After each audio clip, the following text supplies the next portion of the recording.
এই তিনটে নিউজ দেখেন। একটা, বিএনপি নির্বাচন নিয়ে ঈদের পরে আন্দোলনের কৌশল যেন প্রফেসর ইউনূসকে চাপে রাখা যায়।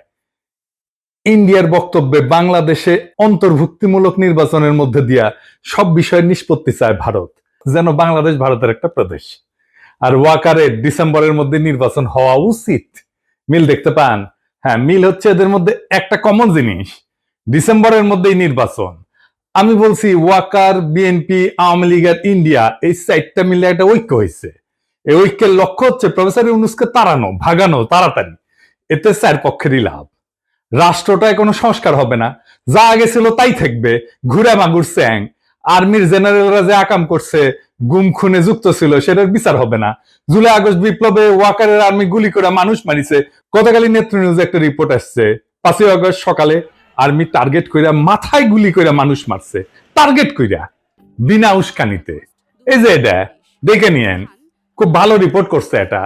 এগুলার বিচার যেন না হয়, এইটা ওয়াকার চায়। যারা গুম খুনে যুক্ত ছিল তাদের যেন বিচার না হয়, বিডিআর হত্যাকাণ্ডের যেন বিচার না হয়। শুনেন তার মুখেই। এই বর্বরতা কোনো সেনা সদস্য করেনি, সম্পূর্ণটাই তদানীন্তন বিজিবি সদস্য দ্বারা সংঘটিত। Full stop. এখানে কোনো ইফ এবং বাট নাই। এই ওয়াকারের নেতৃত্বেই প্রাণঘাতী অস্ত্র দিয়া বিক্ষোভকারীদের গুলি করে মারা হয়েছে। আয়নাঘর ভিজিট করতে বাধা দিছে প্রফেসর ইউনূসকে। নিজে গেছে ভিজিট করতে, উই গেছে ভিজিট করতে। ওর আর্মি অফিসাররা তো এই কাজ করেছে, উই গেছে, যায় নাই। হাসনাতকে ডাইকা হুমকি দিছে পরিশুদ্ধ আওয়ামী লীগ আনবে, ইন্ডিয়া সিকুট দিছে ইনক্লুসিভ নির্বাচন করে। ওয়াকার এরপর থেকে কে হুয়া করে সিকুট দিচ্ছে ইনক্লুসিভ নির্বাচন করে। এই ঐক্যে বিএনপির কি লাভ? সে আর একটা আওয়ামী লীগ হয়ে উঠতে পারবে, ফ্রি স্টাইলে লুটপাট করবে, ভোটার ছাড়া নির্বাচন করবে, গুম খুন শুরু করবে। করছিল তো 2 কোটি নাকি ভোটার, না 1.5 না 2 কোটি ভোটার, ভুয়া ভোটার তালিকা করছিল। ক্রসফায়ার করবে, ক্রসফায়ার তো শুরু করছিল বিএনপি, জানেন তো। এটা নিয়ে আসি চেয়ারটা এপিসোড কইরা। আওয়ামী লীগের লাভ, তার বিচার হবে না। এত জুলুম চালানোর পরে যে দলটা নিশ্চিন্ন হয়ে যাওয়ার কথা ছিল, সে আবার ফিরে আসবে রাজনীতিতে। 75-এর পরে ফিরে আসিছে যেভাবে সেভাবে। আর ইন্ডিয়া, হাসিনা যা দিছে, যা ইন্ডিয়া সারা জীবন মনে রাখবে, সেটা অব্যাহত থাকবে। সে নদী শুকাবে, সীমান্তে বাংলাদেশি নাগরিক মারবে, বাংলাদেশের বাজারে তার পণ্য বেচবে, ভোমা ভোমা পেঁয়াজ খাওয়াবে 300 টাকা কেজিতে। তারপরে বলবে তোমাদের রান্নাঘরে চলে না আমাদের খাবার ছাড়া, আমরাই তো তোমাদের খাওয়ায় বাঁচায় রাখতেছি। রোগী ধরে নিয়ে যাবে ইন্ডিয়ায়। তারপরে বলবে আমাদের এখানে না আসলে তোমাদের গতি কি? চিকিৎসাই তো হবি না তোকে। বাংলাদেশের চাকরির বাজারে সব টপ পজিশন গুলো নিয়ে নেবে। আর কি ট্রানজিট নেবে বাংলাদেশের মধ্যে দিয়া। এই তো প্রফেসর ইউনূস অসংখ্যবার বলছে ডিসেম্বর থেকে জুনের মধ্যে নির্বাচন দিবে। এই সময়টা লাগবে তার সংস্কার করতে। এটা সহ্য হতেছে না। কারণ সংস্কার করলে তো সেই রাষ্ট্রে যথেচ্ছাচার চালানো যাবে না, ভারতীয় আধিপত্য চালানো যাবে না, লুটপাট চালানো যাবে না, আয়না ঘর বানানো যাবে না। এই সংস্কার কেন দরকার একটু বুঝে দেখি, আসেন।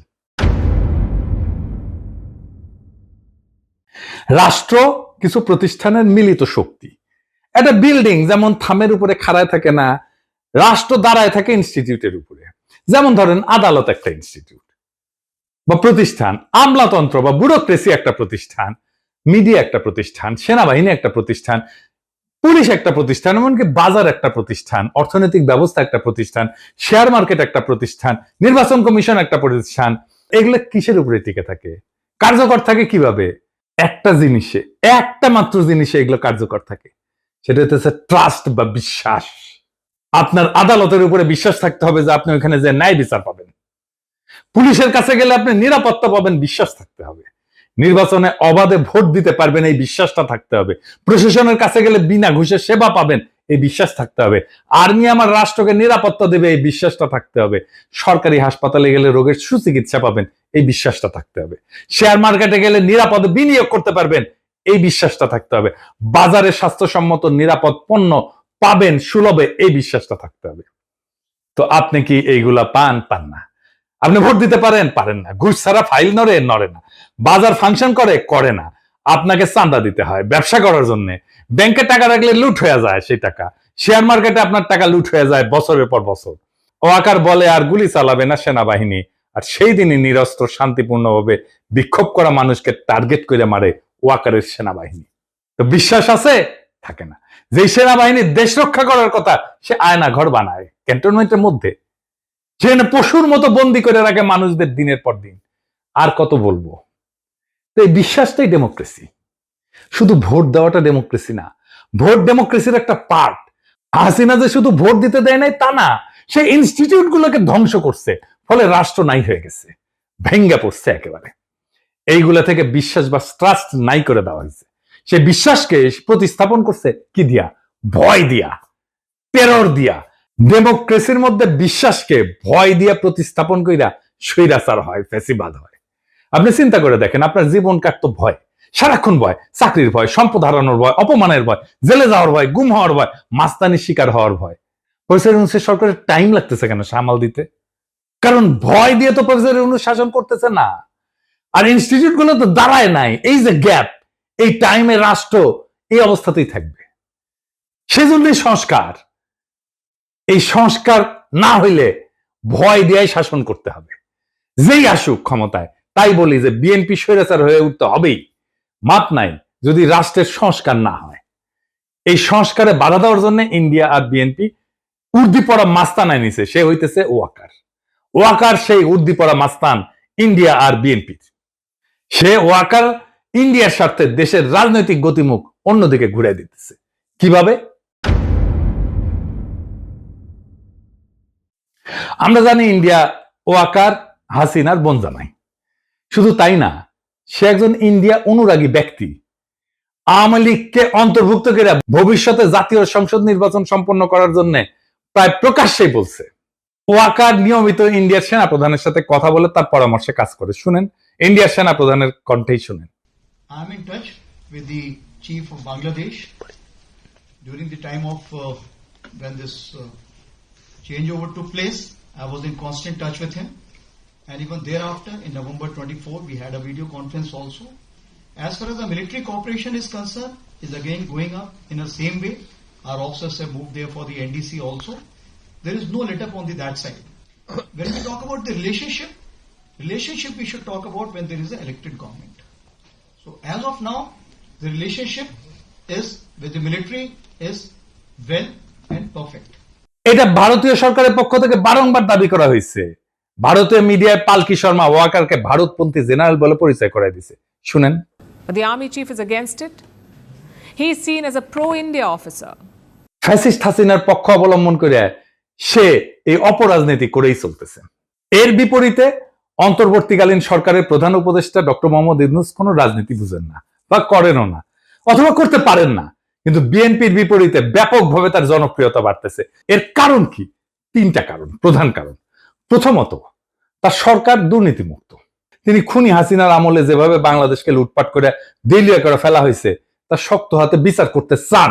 দ্বিতীয়ত, দেশবাসীর সকল মৌলিক মানবিক এবং রাজনৈতিক অধিকার ছিনায় নেওয়ার অপরাধে তিনি ফ্যাসিস্ট হাসিনার আওয়ামী লীগে শক্ত হাতে শাস্তি দিতে চান। 3 নাম্বার, বাংলাদেশ স্বাধীন হওয়ার পরে গত 53 বছর ধরে এদেশের ভাগ্য নিয়ে ইন্ডিয়া যেভাবে সিনেমিনি খেলছে এবং দীর্ঘ 15 বছর ফ্যাসিবাদী দুঃশাসনকে সমর্থন দিয়ে তারা বাংলাদেশকে যেভাবে ভুগাইছে, তাতে তিনি ক্ষুব্ধ এবং ক্রুদ্ধ। দেশবাসীকে বোকা ভাবার কোনো কারণ নাই। মানুষ বোঝে কেন আজ অধ্যাপক মোহাম্মদ ইউনূসকে সমর্থন করতে হবে। অভিন্ন কারণে সশস্ত্র বাহিনীর 95% সদস্য বুঝে এই অন্তর্বর্তীকালীন সরকারের প্রধান উপদেষ্টার পেছনে কেন একজোট হয়ে দাঁড়াইতে হবে। কারণ এটা বাংলাদেশের স্বাধীন অস্তিত্ব এবং সার্বভৌমত্বের প্রশ্ন। স্বাধীন সত্তা নিয়ে ইন্ডিয়ার মুখোমুখি দাঁড়ায় আপন দেশের জনগণের স্বার্থে রাষ্ট্র পরিচালনার বিষয়। আর সেই দেশবাসীরা যখন দাঁড়ায় যায়, তখন জেনারেল ওয়াকার সহ অল্প কিছু কর্মকর্তা ভিন্ন কিছু করার সুযোগ হারায় যায়। গত পরশুদিন বুধবার ঢাকা সেনানিবাসের সেনা প্রাঙ্গণে অফিসার্স অ্যাড্রেসে সেনা প্রধানের দেওয়া বক্তব্য বইলা গণমাধ্যম এবং সামাজিক মাধ্যমে যা প্রচার করা হয়েছে তা বিশ্লেষণ করলে 3টা সত্য উদ্ঘাটিত হয়। কি কি? 1 নাম্বার, ফ্যাসিবাদী দল আওয়ামী লীগের কার্যক্রম নিষিদ্ধ হওয়ায় জেনারেল ওয়াকার সহ তার ঘনিষ্ঠ সহযোগীদের ছোট্ট গ্রুপটা খুবই বিক্ষুব্ধ হয়ে পড়ছে। কোনো কারণ না থাকার পরেও এই ক্ষুদ্র গোষ্ঠীটি বিচারের মুখোমুখি হওয়ার ভয়ে বা চাকরি হারানোর ঝুঁকিতে ক্লান্ত, হতাশ এবং কাতর হয়ে পড়ছে। দ্বিতীয়ত, সেই কারণে তারা অন্তর্বর্তীকালীন সরকারের সংস্কার কার্যক্রম, রোহিঙ্গা প্রত্যাবর্ষণের লক্ষ্যে গৃহীত পদক্ষেপ এবং জুলাই ঘোষণা এবং প্রোক্লেমেশনকে বাধাগ্রস্ত করার উদ্যোগ নিচ্ছে। তৃতীয়ত, সরাসরি জাতীয় স্বার্থের বিরুদ্ধে অবস্থান নিয়ে এই গোষ্ঠীটি শত্রুভাবাপন্ন ইন্ডিয়ার স্বার্থকে অগ্রাধিকার দিচ্ছে। প্রতিবেশী এই দেশটার পক্ষ নিয়ে তাদের এজেন্ট হিসেবে বাংলাদেশ বিরোধী কার্যক্রমে লিপ্ত জনধিকৃত ফ্যাসিস্ট দলটিকে সঙ্গে নিয়ে সকল দলের অংশগ্রহণের মধ্য দিয়া অন্তর্ভুক্তিমূলক জাতীয় সংসদ নির্বাচনের তত্ত্ব হাজির কইরা প্রধান উপদেষ্টার উপর চাপ সৃষ্টি করতেছে। জাতীয় স্বার্থ বিরোধী অন্তর্ঘাতমূলক অপকর্মে জড়িত জেনারেল ওয়াকার চক্র ইন্ডিয়ার পাশাপাশি বিএনপিকে তাদের সাথে যুক্ত করতে পারছে।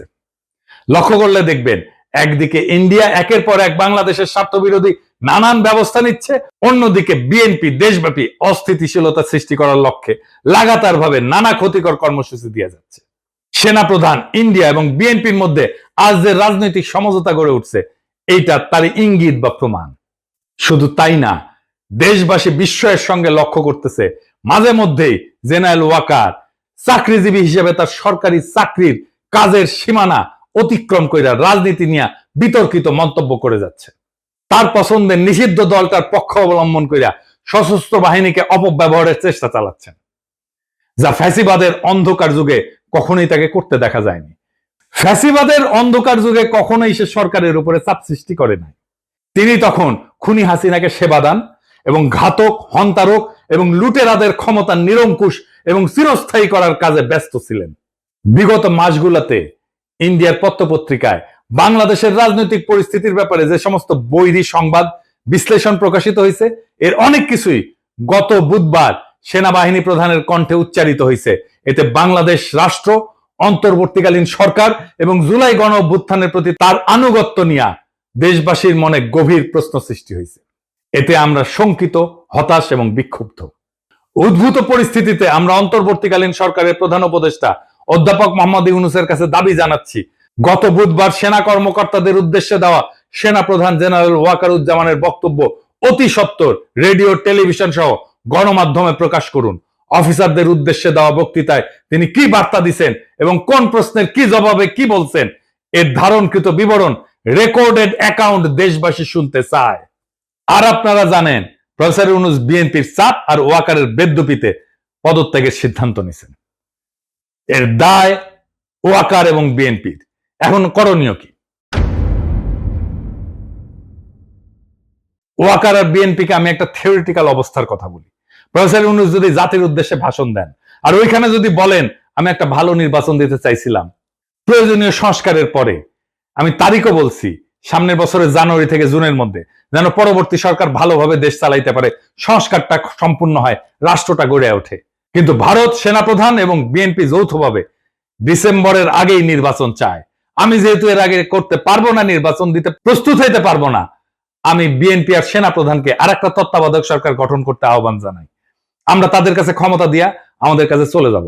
প্রফেসর ইউনূসের নিয়োগ দেওয়া সবাই যদি একসাথে পদত্যাগ করে চলে যায়, নির্বাচন প্রধান, নির্বাচন কমিশনার, নির্বাচন কমিশনাররা সহ, আপনারা সামলাইতে পারবেন? পাবলিকের মায়ের কিন্তু একটা মাটিতে পড়বে না। এরপর যদি জামাত আর এনসিপি নির্বাচনে না আসে কেমন হবে? নিজেরাই হাসিনা যেরকম হাত মারার নির্বাচন করেছিল, ওরকম হাত মারার নির্বাচন করতে হবে। আপনারা ডিসেম্বর কেন, এই মাসে নির্বাচন করে ফেলেন, দেরি হলে লেট হয়ে যাবে। নেন, ক্ষমতা নেন, এতই শখ নেন, নিজেরাই নেন। বাট আমির খসরু মাহমুদের প্রধান উপদেষ্টা বানান, দেখি উই নাকি কয়েক মাসের মধ্যে নির্বাচন করে দেবে, করুক না। মির্জা ফখরুলকে প্রধান নির্বাচন কমিশনার বানিয়ে দেন।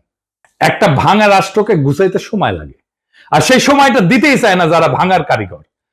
ওয়াকার, ইন্ডিয়া, বিএনপি, আওয়ামী লীগ চারজনে মিলা একটা অশুভ ঐক্য তৈরি করছে, যাতে রাষ্ট্রটা আর কখনো ঠিক না হয়, বিচার না হয়, সংস্কার না হয়, ইনস্টিটিউশন না দাঁড়ায়। ভয়টা থেকেই যায়, কারণ ভয় থাকলেই তারা শাসন করতে পারবে। কিন্তু ভয় আর বিশ্বাস, এই দুয়ের মধ্যে বেছে নিতে হবে বাংলাদেশকে, আমরা কোনটা চাই। প্রফেসর ইউনূস ভয় দিয়ে শাসন করতে চায় না, তাই তিনি বলছেন সংস্কার ছাড়া নির্বাচন মানে প্রতারণা। অথচ ওয়াকাররা বলতেছে ডিসেম্বরেই ভোট করো। কেন? কারণ জনগণ যদি একটু সময় পায়, যদি ইনস্টিটিউট দাঁড়ায় যায়, যদি মানুষ বুঝে পেলে তার অধিকার কি, তাহলে আর ভয় দিয়ে শাসন করা যাবে না। ওইখানেই তাদের ভয়। এই নির্বাচন মানে আরেকটা স্পিড ব্রেকার, যাতে ট্রাস্ট বা বিশ্বাস তৈরির কাজ থেমে যায়, জনগণের ক্ষমতা না বাড়ে। তাই বলছি, এখনই সময় তাদের এই অশুভ ঐক্যের বিরুদ্ধে জনগণের ঐক্য গড়ার। বিএনপি, আওয়ামী লীগ, ওয়াকার আর ভারতের এই অশুভ ঐক্য ভেঙে দিতে হবে। প্রফেসর ইউনূসকে সময় না দিলে এই রাষ্ট্রে শুধু সরকার বদলাবে, শাসন বদলাবে না, শুধু মুখ বদলাবে, হিংসা আর লুটপাটের কাঠামো থাকবে আগের মতোই। তাই প্রশ্ন একটাই, আপনি কি ভয় দিয়ে শাসিত হতে চান নাকি বিশ্বাসের উপরে দাঁড়ানো একটা স্বাধীন গণতান্ত্রিক রাষ্ট্র চান? উত্তর শুধু আপনার না, পুরো জাতির। এবং যদি জাতি ঠিক করে, তবে এই ডিসেম্বর তাদের ডিসেম্বর হবে না, আমাদের হবে। ইনকিলাব জিন্দাবাদ।